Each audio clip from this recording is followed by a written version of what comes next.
Olá, queridos alunos do sétimo ano. Estamos iniciando nossa primeira aula remota de ensino religioso. E aí, vamos para a aula de ensino religioso? Minha religião não permite. Com certeza você já ouviu ou já até disse isso, certo? Então, pensando assim, eu procurei trazer alguns esclarecimentos para você perceber que desde o período republicano, enquanto disciplina da escola pública brasileira, vem sendo preocupada, vem sendo reformulada, adequada, buscando atender sempre às suas particularidades e necessidades, respeitando a cultura, sua crença, né? Ou seja, uma disciplina que está amparada legalmente pela Constituição, pela LDB, que é a Lei de Diretrizes e Bases da Educação Nacional, pelo Plano Nacional de Educação e pela Base Nacional Comum Curricular. Ou seja, em qualquer escola que você estiver, em Minas ou no Brasil, você vai ter o mesmo ensino. Só que em Minas Gerais nós intensificamos isso. Houve um diálogo entre municípios e Estado, onde criou-se então o currículo referência de Minas Gerais para melhorar o nosso ensino. Então vamos para a nossa aula de hoje? O tema é manifestações religiosas. O que você entende por manifestação religiosa? Né? Sabemos que existem milhares de religiões e são muitos os modos de você expressar sua. Há várias formas de religião e são muitos os modos que vários estudiosos utilizam para classificá-las. Porém, há características comuns às religiões que aparecem com maior ou menor destaque em praticamente todas as divisões. Nessa classificação, as religiões são divididas em 4 grandes grupos e nós vamos estudar cada uma delas: panteísta, politeísta, monoteístas e ateístas. Porém, cada uma delas foi estudada e foi aprofundada de acordo com a ordem cronológica, né? Então, essa é a outra forma de classificar, o que irá separar em religiões com e sem livros sagrados também. Panteístas. Você já ouviu falar? Assista esse vídeo a seguir e voltamos a conversar.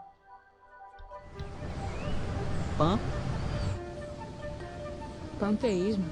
Você não é uma coisa de animal assim? Eu já ouvi essa palavra, agora exatamente o conceito eu não sei. Pan? Isso aí, eu tenho que olhar no dicionário, isso aí eu não entendo. Já ouvi, mas não me lembro. Eu não consigo nem imaginar, assim. O mundo tem um espírito próprio, aí mais ou menos isso. Eu sei que é alguma coisa relacionada à natureza. Mas eu acredito que tem alguma coisa a ver com o todo, que está todo conectado. Alguma coisa nesse sentido. É? O que é panteísmo? Pan é tudo, o Theos é Deus. Então, o panteísmo ele tem uma visão em que não vê separação entre a divindade e a natureza, o sagrado e a natureza. Nessa visão, não existe uma terceira pessoa, Deus, que criou a natureza, que criou o todo, que criou o ser humano, que criou as criaturas. Não. Nessa visão, a própria natureza já é a criadora e a criatura.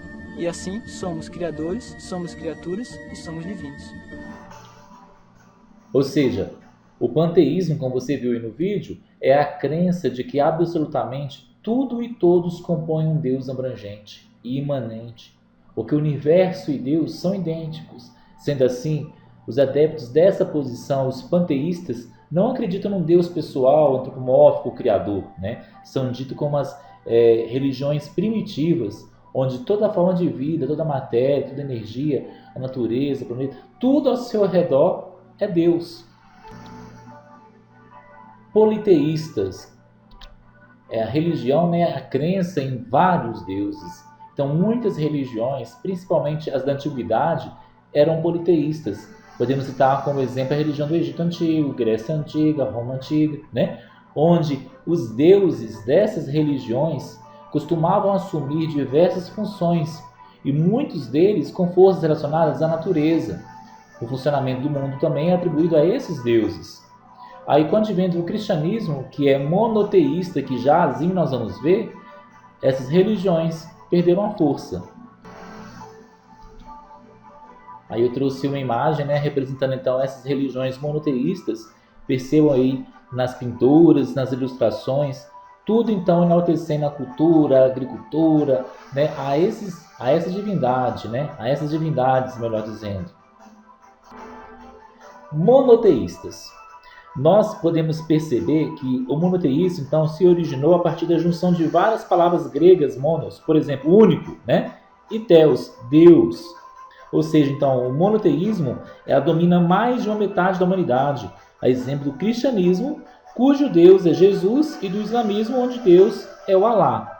Então, ou seja, professam a fé em um só Deus. Pessoal, em tempos de pandemia, eu achei muito interessante aqui, trouxe para vocês esse vídeo e gostaria que cada um de vocês assistisse, né, que depois de um encontro que foi organizado algumas semanas, se eu não recordo bem, foi no dia 24 de abril de 2020, em Jerusalém, líderes religiosos da cidade santa se encontraram e rezaram juntos, pedindo o fim da pandemia do coronavírus, do Covid-19. Então, vamos assistir aí. No King David Hotel, na parte oeste de Jerusalém, chegam os rabinos-chefes de Israel, o sefardita Isaac Yosef e o askenazita David Lau. Eles compuseram a oração que pede o fim da pandemia de coronavírus. This tragedy is also an opportunity. Essa tragédia é ao mesmo tempo uma oportunidade. Ela nos permite compreender o que realmente é importante na vida. E para a comunidade religiosa também é uma oportunidade importante de encontro, de expressão da fé que compartilhamos no único Criador e Guia do mundo. Muito frequentemente o Onipotente utiliza, se assim queremos dizer, ameaças e perigos para levar os homens a fazer o que é bom e necessário. E talvez essa situação seja um exemplo disso. Do that which is good and necessary, and perhaps this is an example. Comum é o Salmo 121 que encerra a oração interreligiosa, se bem que as línguas em que cada um reza sejam diferentes. Estão um ao lado do outro, naturalmente mantendo a distância de segurança de 2 metros, o administrador apostólico do Patriarcado Latino de Jerusalém e o patriarca ortodoxo, sua beatitude, Teófilo III, o guia espiritual dos drusos, Muafak Tarif, e os 2 imãs muçulmanos, Gamal Elubra e Agel Al-Atrash.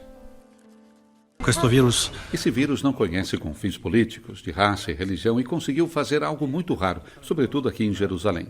Fazer com que fiéis de fés diferentes, judeus, cristãos, muçulmanos e drusos, rezem contemporaneamente a mesma oração juntos. Esperamos poder continuar nessa direção não apenas para combatermos o vírus, mas para estarmos mais unidos entre nós. Em poucas semanas, em Jerusalém, se concentram as principais festas do ano para as 3 religiões: a Páscoa hebraica, Páscoa cristã, o início do mês de Ramadã.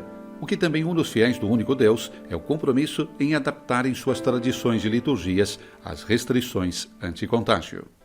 I don't think I've ever faced a situation like this, and so much. Creio que nunca lidei com uma situação dessas. Muita da nossa liturgia é comum, concebida para estarmos juntos, mas tivemos que encontrar uma maneira de fazer isso sem estarmos fisicamente um perto do outro. Começamos a utilizar muitos aplicativos como WhatsApp ou Zoom, que são muito importantes, mas, ao mesmo tempo, quando desenvolvemos certas tecnologias, muito frequentemente elas tendem a tomar conta de nós. Esses são alguns dos perigos que vamos ter que considerar na época pós-pandemia, também no que diz respeito ao modo como educamos e guiamos nossas comunidades. In the post-pandemic era, as to how we educate and guide our communities. E por fim, pessoal, temos o ateísmo, que é no sentido amplo da palavra, né? É a ausência de crença na existência de divindades. O ateísmo é o oposto ao teísmo, que em sua forma mais geral é a crença de que existe ao menos uma divindade, ou seja, ela nega a existência de um ser supremo central, né? É a convicção de que para eles Deus não existe. E aí eu quero deixar essa imagem para você refletir. Ateísmo, o peixe que nega a existência da água. Como assim? Será que é isso mesmo? O que é essa imagem quis mostrar para você? É só mesmo uma reflexão, beleza? Agora, pessoal, é hora de quê? É hora de atividade. Bora colocar em prática tudo que vocês ouviram, tudo que vocês absorveram nessa aula de hoje, certo? E no mais, fiquem em casa, vamos preservar, vamos cuidar da nossa saúde e Até a próxima aula, se Deus quiser.